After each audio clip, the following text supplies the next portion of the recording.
Durante o ministério terreno do Senhor Jesus Cristo, Anás e Caifás eram os líderes religiosos mais influentes entre os judeus. Oficialmente, Caifás ocupava a posição de sumo sacerdote. Mesmo assim, a sombra da autoridade do antigo sumo sacerdote, o Anás, sempre o acompanhou. Inclusive, Anás e Caifás estiveram no centro da condenação de Jesus à crucificação, de modo que seus nomes ficaram marcados para sempre na lista daqueles que mataram o Filho de Deus. Há muitas histórias e especulações acerca da figura desses dois homens. Obviamente, há muita curiosidade sobre o que teria acontecido a esses dois sacerdotes após terem matado o Senhor Jesus. E engana-se quem pensa que eles possam ter se arrependido após o que fizeram, pois na sequência da história, eles continuaram perseguindo os seguidores de Cristo. Mas será que depois de tudo, eles tiveram um fim à altura das maldades que cometeram? O que realmente se sabe de forma confiável sobre esses dois homens? É sobre isto que falaremos neste vídeo, porque tem muita gente sendo enganada sobre este tema por aí. Começando por Anás, ele foi um sumo sacerdote cujo nome é mencionado no Novo Testamento. Anás era filho de Sete e foi sogro de Caifás, o sumo sacerdote responsável pelo julgamento de Jesus. O sumo sacerdote era basicamente o chefe dos sacerdotes e o principal responsável pela organização da adoração judaica. Isto também incluía a administração dos tesouros e recursos financeiros do templo, e considerando o contexto religioso dos dias do Novo Testamento, é possível entender que todo esse sistema havia se tornado comercial e extremamente lucrativo, financiando um estilo de vida muito confortável para as lideranças religiosas da época. Somente o sumo sacerdote podia entrar no Santo dos Santos, que era o local mais reservado do santuário, e nos tempos do Antigo Testamento, apenas ele podia ministrar diante da Arca da Aliança, embora durante a época de Anás e Caifás, a arca já tinha sido perdida. Além das funções religiosas, o sumo sacerdote também decidia judicialmente determinadas causas, e após o cativeiro babilônico, o sumo sacerdócio passou a desempenhar funções políticas, desfrutando de um poder ainda maior entre o povo e se afastando de seus ideais originais. Inclusive, o ofício do sumo sacerdócio devia ser vitalício, ou seja, um novo sumo sacerdote só podia assumir esse posto após a morte do antigo sumo sacerdote. Porém, no tempo do Novo Testamento, isto já havia mudado, e o sumo sacerdócio estava cada vez mais corrompido e subordinado à autoridade de Roma. Dessa forma, os governantes romanos ordenavam e destituíam os sumos sacerdotes conforme suas próprias estratégias. Este era o contexto em que Anás e Caifás ocuparam o sumo sacerdócio. Anás ocupou esse posto por cerca de 9 anos.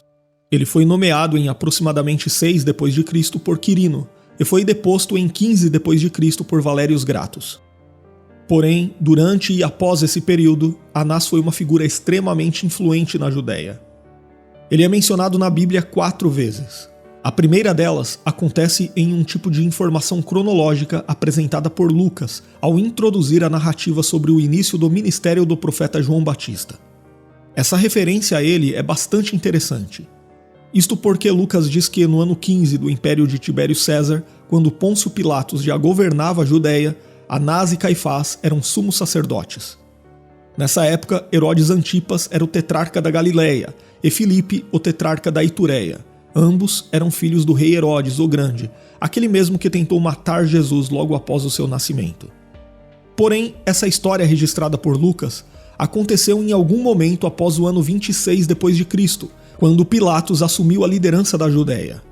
Mas como já foi dito, Anás foi deposto em 15 d.C., ou seja, ele já não ocupava mais o cargo de sumo sacerdote há pelo menos 11 anos. Além disso, sabemos que havia somente um sumo sacerdote por vez entre os judeus. Mas essa referência do evangelista Lucas não se trata de uma contradição ou erro histórico. O mesmo Lucas insiste em identificar Anás como sumo sacerdote tempos depois, quando os apóstolos Pedro e João foram presos e levados perante o Sinédrio no início da igreja primitiva no livro de Atos dos Apóstolos. Mas então por que Lucas fala de Anás como sumo sacerdote se naquele contexto esse cargo já era ocupado por Caifás? Bom, Lucas menciona Anás como sumo sacerdote por relatar a situação real da religião judaica do primeiro século. Anás já havia sido deposto pelos romanos em 15 d.C., Mas perante os judeus, ele ainda preservava a sua autoridade. Embora Caifás fosse o sumo sacerdote oficial, Anás ainda era visto pelos judeus como sumo sacerdote. Ele só não era mais encarregado pelas atividades especiais do dia da expiação. E nesse sentido, muitos estudiosos acreditam que Anás exercia poderes extraoficiais, que na prática eram equiparáveis aos poderes do cargo oficial.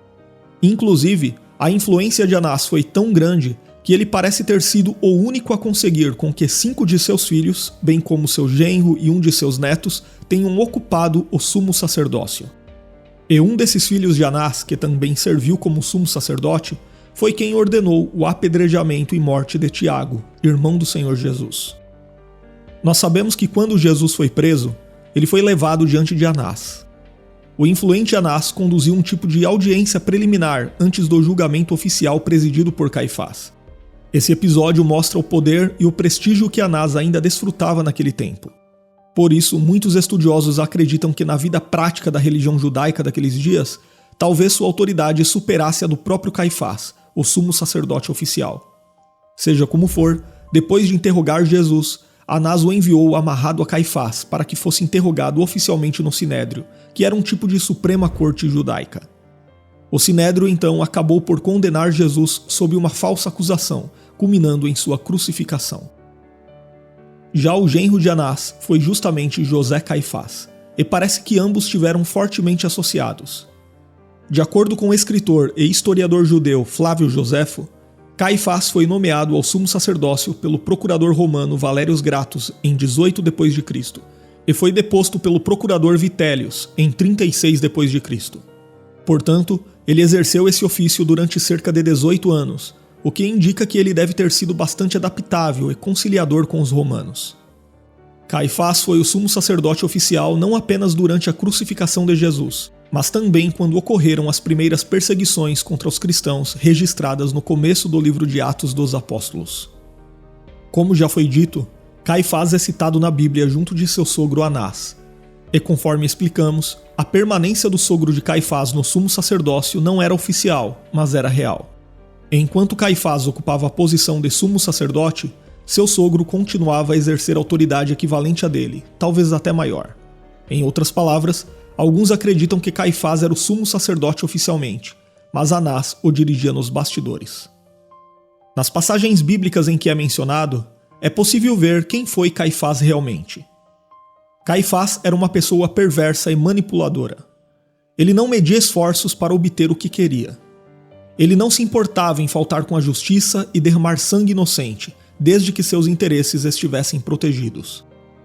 O comportamento astuto, oportunista e pavoroso de Caifás ficou claro na forma como ele defendeu a condenação de Jesus. Depois da ressurreição de Lázaro, o ódio contra Jesus se intensificou. Caifás não apenas articulou um plano para matar o próprio Lázaro, que havia acabado de ressuscitar, e assim impedir que mais pessoas crescem em Jesus por meio daquele milagre, mas também defendeu a ideia de que Jesus deveria ser sacrificado para o bem da nação. Porém, Caifás não pensava no bem-estar do povo. Na verdade, suas artimanhas tinham um propósito extremamente egoísta. É possível que ele tivesse medo de que Jesus Cristo pudesse precipitar uma revolução em que Roma se voltasse contra Jerusalém e ameaçasse o seu conforto. E diante da discussão do Sinédrio, basicamente Caifás afirmou que se Jesus continuasse vivo, a nação pereceria. Porém, se ele fosse morto, então a nação seria salva. O apóstolo João, ao escrever o 4º evangelho, notou que as palavras de Caifás foram proféticas e tinham um significado que nem mesmo ele sabia. Sobre isto, o teólogo do Novo Testamento, William Hendrickson, diz que Caifás deu um significado às suas palavras, mas Deus deu outro significado. Nos lábios de Caifás, suas palavras foram ditas com um tom perverso, e ele não foi absolvido da culpa de ser um daqueles responsáveis diretamente por crucificar o Filho de Deus. Mas na providência divina, essas mesmas palavras expressavam a essência do glorioso plano de redenção.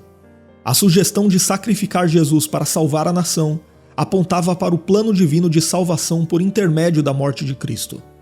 Por isto, João escreveu que, mesmo sem saber, Caifás profetizou que Jesus devia morrer pela nação, e não somente pela nação, mas também para reunir em um corpo os filhos de Deus que andavam dispersos. Isso que ocorreu com Caifás retrata muito bem a relação entre a soberania divina e a responsabilidade humana. Ele disse o que realmente queria dizer. Ele agiu livremente conforme sua natureza pecaminosa. Caifás realmente desejou a morte do Filho de Deus. Não obstante, através de suas palavras, Deus estava cumprindo seus decretos eternos. O conselho de Caifás surtiu efeito e foi seguido pelos líderes judeus que começaram a conspirar contra a vida de Jesus. O desejo deles era conseguir prendê-lo e finalmente matá-lo.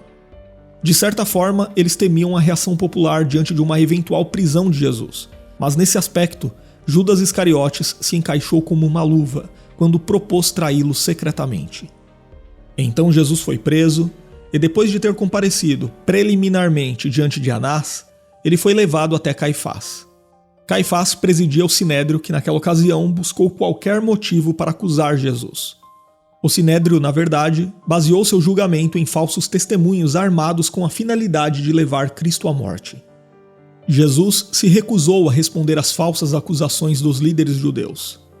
Então, ardilosamente, Caifás interrogou Jesus acerca de sua posição como Messias. Jesus respondeu Caifás aplicando a si mesmo uma passagem do livro do profeta Daniel que indicava sua divindade e posição como Messias prometido. E diante da resposta de Jesus, sem perder tempo, Caifás o acusou de blasfêmia.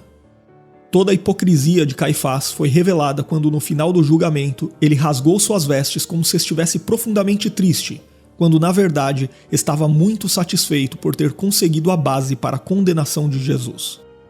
Acusar Jesus de ser o Messias não apenas sustentava a tese de Caifás de blasfêmia, mas também servia como argumento para colocar Jesus como uma possível ameaça à paz do Império Romano, sendo um representante do surgimento da realeza davídica. Então, tendo sido considerado merecedor de pena de morte perante o Sinédrio, Jesus foi conduzido a Pilatos, o governador romano da província. Naquela ocasião, ficou claro que Caifás e os demais líderes judeus tinham inveja de Jesus. E após a crucificação, quando os príncipes dos sacerdotes foram surpreendidos pela notícia da ressurreição de Jesus, juntos com outras autoridades, eles tomaram a decisão de subornar os soldados para que eles negassem o milagre que presenciaram e espalhassem a história de que o corpo de Jesus havia sido furtado por seus discípulos durante a noite. Embora Caifás e Anás não sejam citados nominalmente nessa parte do texto bíblico, obviamente eles estiveram envolvidos nesse episódio. Mas o que aconteceu com Anás e Caifás após a morte e a ressurreição de Jesus? Oficialmente, Caifás parece ter exercido o ofício de sumo sacerdote por mais tempo do que qualquer outro no período do Novo Testamento, enquanto seu sogro, Anás, continuou sendo referência como líder de uma das famílias mais poderosas da elite judaica, que sempre esteve envolvida em assuntos políticos e religiosos, tanto internamente entre diferentes seitas judaicas, quanto no relacionamento com os governantes romanos. Anás e Caifás são citados uma última vez nominalmente na Bíblia, no livro de Atos dos Apóstolos. Eles estiveram envolvidos na perseguição aos primeiros cristãos e apóstolos de Jesus que lideravam a igreja em Jerusalém. Quando Pedro e João foram presos por pregarem a ressurreição de Jesus Cristo após o milagre da cura de um aleijado que ficava junto à porta do templo, Anás e Caifás são citados no texto bíblico presidindo o interrogatório dos apóstolos perante o Sinédrio. Naquela ocasião, Anás e Caifás questionaram a autoridade dos apóstolos para fazerem tais coisas e a fonte de seu poder. Pedro, então, inspirado pelo Espírito Santo, respondeu que Jesus de Nazaré, aquele que fora crucificado por eles, mas que havia ressuscitado dos mortos, era a origem de tal poder, e o único nome em que há salvação. Diante do discurso de Pedro, Anás, Caifás e as demais autoridades reconheceram que, apesar da falta de educação formal dos dois apóstolos, eles falavam de maneira eloquente sobre aquele a quem chamavam de Salvador. Então, em concordância, Anás, Caifás e os demais líderes decidiram não refutar o milagre, dada sua ampla divulgação entre o povo, mas optaram por ameaçar os apóstolos para que eles não propagassem mais o nome de Jesus. Contudo, Pedro e João, obviamente, recusaram-se a obedecer essa ordem e argumentaram que não era justo diante de Deus obedecer à ordem daquelas autoridades humanas ao invés de obedecer à ordem divina. Esse episódio ilustra não apenas a firmeza dos apóstolos em sua fé e missão, mas também a complexa relação entre as autoridades judaicas daquele período e os primeiros seguidores de Jesus, marcada por muitas tensões e desafios. Além disso, a doutrina da ressurreição de Jesus, um elemento central na mensagem do Evangelho, desafiava completamente a crença dos saduceus, que era o grupo que reunia os principais sacerdotes e que tinha entre suas características a rejeição da ressurreição dos mortos. Por fim, embora não seja citado nominalmente, é provável que Caifás seja o sumo sacerdote mencionado como um amargo perseguidor dos cristãos na sequência do livro de Atos dos Apóstolos, entre os capítulos 5 e 9. Quando, inclusive, o apóstolo Tiago, filho de Zebedeu, e o diácono Estevão foram mortos. Mas ao longo do tempo, muitas pessoas também já tentaram especular sobre qual teria sido o desfecho final das vidas de Anás e Caifás. Há inclusive materiais de origem gnóstica que dizem que, supostamente, Anás teria sido morto por seu próprio genro, Caifás. Porém, isto não passa de lendas e invenções, pois não há nenhuma fonte confiável que possa fundamentar esse tipo de afirmação. Na verdade, a obra de Flávio Joséfo, que também viveu no primeiro século, é considerada a fonte literária extra-bíblica primária para as vidas de Anás e Caifás. Joséfo, por exemplo, fornece datas e detalhes sobre o contexto do sumo sacerdócio naquele tempo e diz coisas importantes sobre as lideranças de Anás e Caifás na Judéia.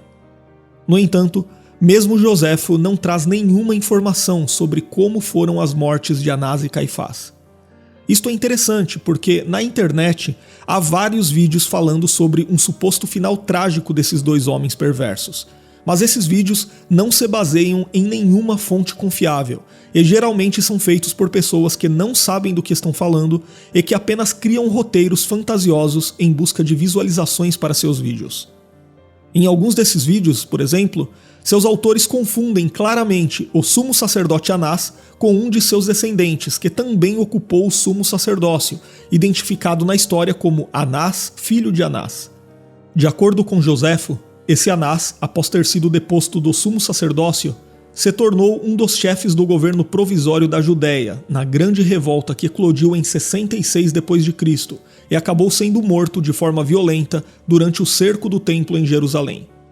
Portanto, o sumo sacerdote Anás, que morreu durante a revolta judaica, não foi o Anás que interrogou Jesus, mas seu filho. Então cuidado com o que vocês assistem, e procurem saber as fontes das informações que recebem. Este vídeo que vocês estão assistindo, por exemplo, foi feito por um professor de teologia e relata apenas as informações sobre Anás e Caifás que, de fato, estão registradas no Novo Testamento da Bíblia cristã e nos escritos de Flávio Joséfo, especialmente em sua obra Antiguidades Judaicas. E para concluirmos, também podemos falar sobre um achado arqueológico da década de 90, no século passado, quando foi encontrado um ossuário ornamentado em Jerusalém, que acabou sendo atribuído a Caifás, devido a uma inscrição aramaica que supostamente o identificava como José, filho de Caifás. Mas a grafia dessa inscrição foi bastante discutida, e embora o ossuário parecesse ser autêntico do primeiro século, sua atribuição ao sumo sacerdote Caifás foi contestada por muitos estudiosos. Já em 2011, arqueólogos de uma universidade de Israel também anunciaram a recuperação de um ossuário descoberto em 2008, que havia sido roubado e que parecia estar ligado à família de Caifás. Agora, escreva nos comentários se você já conhecia as histórias de Anás e Caifás e se já sabia dessas curiosidades sobre o sumo sacerdócio do primeiro século. E se você tem vontade de estudar a palavra de Deus de forma detalhada, objetiva e confiável, você pode estudar teologia conosco de qualquer lugar, totalmente online. As informações estão no primeiro comentário fixado.